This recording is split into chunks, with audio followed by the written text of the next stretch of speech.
सामाजिक परिवर्तन के प्रमुख सिद्धांतों का वर्णन कीजिए। समाज में सामाजिक परिवर्तन किन कारणों से तथा किन नियमों के अंतर्गत होता है, उसकी गति एवं दिशा क्या होती है, इन प्रश्नों को लेकर प्राचीन समय से ही विद्वान अपने अपने मत व्यक्त करते रहे हैं। प्रारंभ में दार्शनिकों ने सामाजिक परिवर्तन के सिद्धांत प्रस्तुत किए, बाद में समाजशास्त्रियों ने भी अपना योगदान दिया। सामाजिक परिवर्तन की व्याख्या कुछ विद्वानों ने सिद्धांतों के प्रतिपादन द्वारा की। उनका विश्वास है कि समाज में परिवर्तन इन्हीं नियमों एवं सिद्धांतों के अनुसार होते हैं। 16वीं सदी में जीन बॉडिंग ने विश्व की विभिन्न सभ्यताओं के ऐतिहासिक अध्ययन के आधार पर यह मत व्यक्त किया कि समाज में परिवर्तन सक्रिय रूप से घटित होते हैं। यद्यपि उनकी यह बात उस समय पूर्णतया स्वीकार नहीं की गई, किंतु बाद में कुछ विद्वानों ने परिवर्तन के चक्रीय सिद्धांतों को जन्म दिया।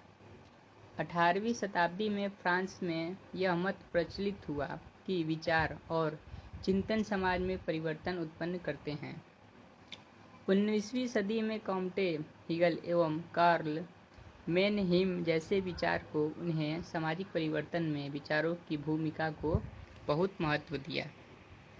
सामाजिक परिवर्तन के संदर्भ में उन विद्वानों ने भी सिद्धांत प्रस्तुत किए जो समाज के उद्विकास एवं प्रगति को समझने में रुचि रखते थे।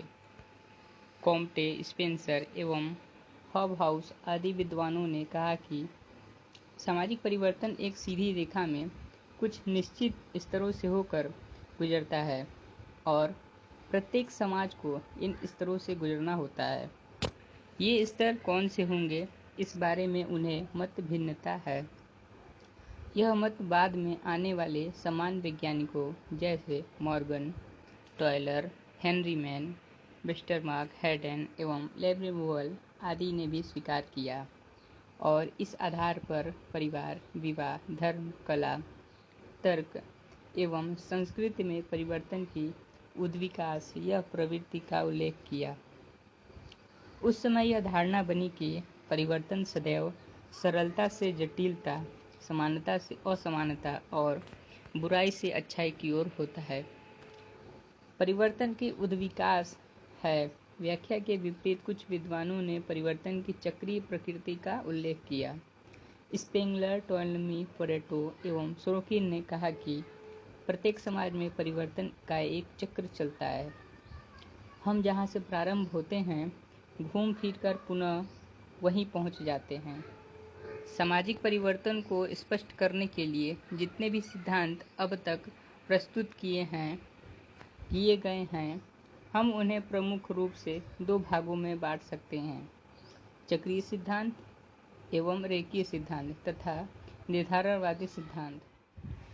सामाजिक परिवर्तन के रेखीय सिद्धांत।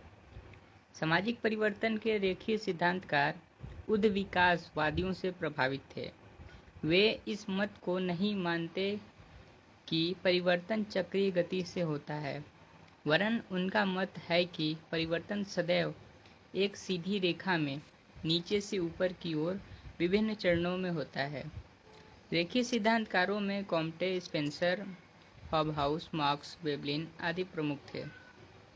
कॉम्टे समाज के उद्विकास यूरोप को 3 स्तरों धार्मिक से वैज्ञानिक तक, स्पेंसर 4 स्तरों शिकारी से औद्योगिक तक तथा मार्क्स 5 स्तरों आदिम साम्यवादी से आधुनिक साम्यवादी तक के रूप में मानते हैं। मार्क्स एवं वेबलिन सामाजिक परिवर्तन के रेखीय क्रम को तो प्रस्तुत करते ही हैं, किंतु ये दोनों आर्थिक एवं प्रौद्योगिक कारकों को अधिक महत्व देते हैं। अतः इनके सिद्धांतों को निर्धारणवादी सिद्धांत भी कहते हैं। यहाँ हम रेखीय एवं निर्धारणवादी सिद्धांतों का उल्लेख करेंगे। पहला सिद्धांत है कॉम्टे का। पहला सिद्धांत है कॉम्टे का। कॉम्टे ने सामाजिक परिवर्तन का संबंध मानव के बौद्धिक विकास से जोड़ा है। उन्होंने बौद्धिक विकास एवं सामाजिक परिवर्तन के 3 स्तर माने हैं। पहला धार्मिक स्तर, दूसरा तात्विक स्तर, तीसरा वैज्ञानिक स्तर। धार्मिक स्तर समाज की प्राथमिक अवस्था थी जिसमें मानव प्रत्येक घटना को ईश्वर एवं धर्म के संदर्भ में समझने का प्रयत्न करता था। विश्व की सभी क्रियाओं का आधार धर्म और ईश्वर को ही माना गया।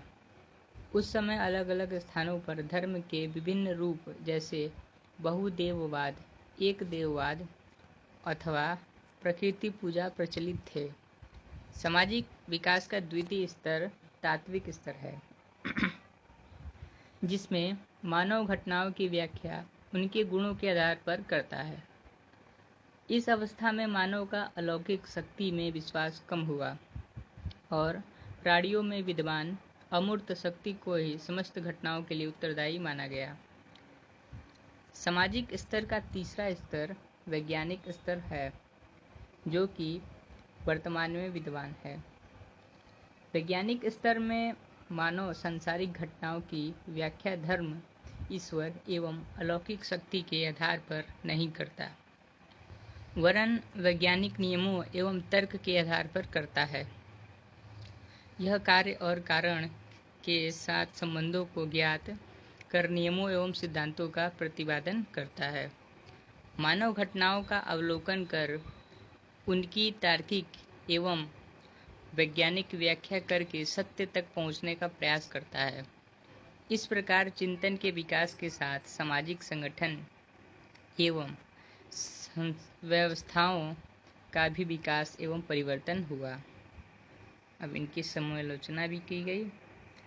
निस्संदेह समाज में होने वाली परिवर्तनों की एक योजनाबद्ध एवं क्रमबद्ध व्याख्या कॉम्टे का सराहनीय प्रयास है, किंतु उनके इस सिद्धांत को पूरी तरह सही नहीं माना जा सकता।